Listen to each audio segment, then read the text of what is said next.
You know that advice you hear all the time? Follow your passion. I mean, it's everywhere. Graduation speeches, inspirational posters, you name it. You've probably even said it to someone. But what if I told you that this simple, well-meaning piece of advice isn't just a little off? What if it's actually dangerous?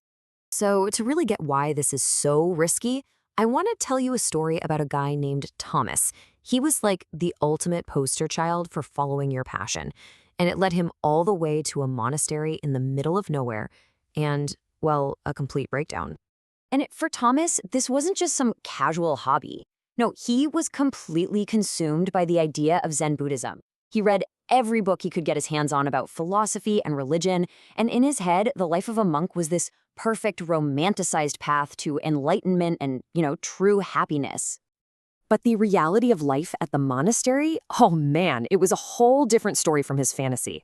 His days were just this brutal cycle, waking up before dawn for meditation, doing back-breaking chores, and then spending hours and hours trying to solve these impossible Zen puzzles called koans. He was pushing himself to his absolute limit, thinking that was the price he had to pay for enlightenment. He poured every ounce of his energy into this one super difficult puzzle, the Muko koan. For months, he wrestled with it. And then, one day, it just happened. Bam! He had this breakthrough. This incredible moment of clarity. He'd done it. He'd reached the peak of his spiritual quest. But instead of that blissful peace he was expecting, a huge wave of disappointment just washed over him. He realized nothing had changed. He was the exact same person with all the same old anxieties and insecurities. His passion had led him absolutely nowhere. So what Thomas went through, it really shines a light on the huge flaw in what we can call the passion hypothesis. And the funny thing is, the person who is most famous for pushing this idea is the same guy whose life story completely tears it apart, Steve Jobs. You've heard this a million times, right? The idea is that we all have some kind of pre-existing passion just waiting to be discovered, and our job is to find it and then match a career to it. It sounds great. It's so seductive because it promises this easy, simple path to a happy life. But as we're about to see, it's built on a really shaky foundation. I mean, how many people have changed their entire lives based on those exact words? They're powerful, they're inspiring, and they're completely different from how Steve Jobs actually built his own career. Let's take a look at what really happened. So when you look at this, where's the deep-seated passion for technology, for computers? The truth is, it just wasn't there. The young Steve Jobs was just kind of wandering, trying to find himself, and honestly, just trying to make a buck. Apple wasn't the end of some grand, passionate journey. It was a side hustle he just stumbled into. Okay, so if the guy who's famous for this advice didn't even follow it himself, you gotta ask, is having a passion that you can actually build a career on even a real thing for most of us? Well, some researchers looked into this, and the answer is pretty surprising. This right here, this study reveals the fundamental problem with the whole follow your passion idea.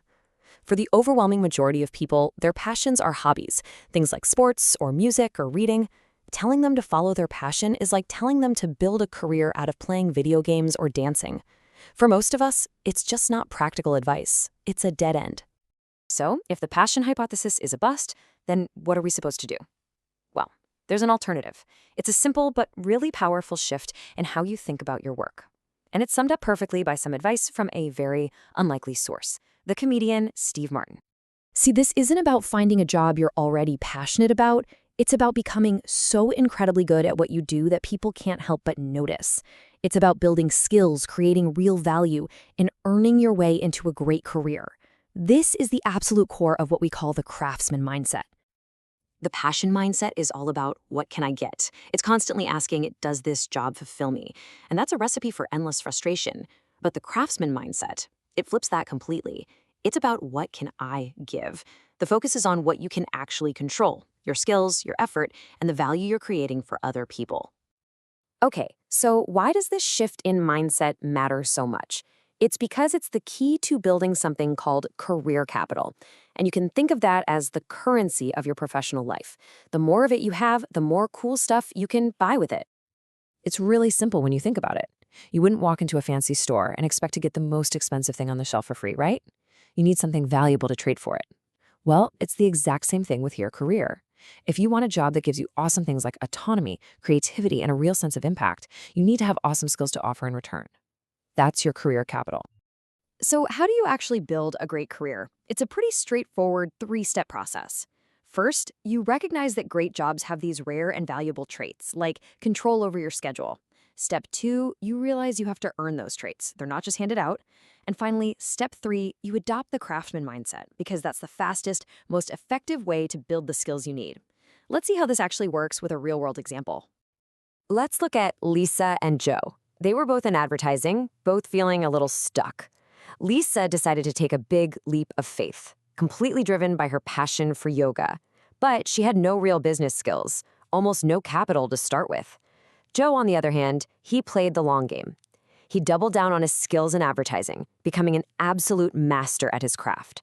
And then, once he'd built up all that career capital, he cashed it in for the freedom and control he'd always wanted. So how do you get so good they can't ignore you? It's not about just grinding away for 12 hours a day. It's about practicing with a purpose. It's about constantly pushing yourself just a little bit past your comfort zone, actively looking for honest feedback, and making small, steady improvements day in and day out. That's really the secret sauce of the craftsman mindset. So the next time you're feeling a bit lost or you're trying to figure out your next career move, just stop asking, "What's my passion?" Instead, ask yourself a different question. How can I get so good they can't ignore me? Because here's the thing, passion isn't something you find. It's something you build, one skill at a time. And that right there is a truth that can totally set you free.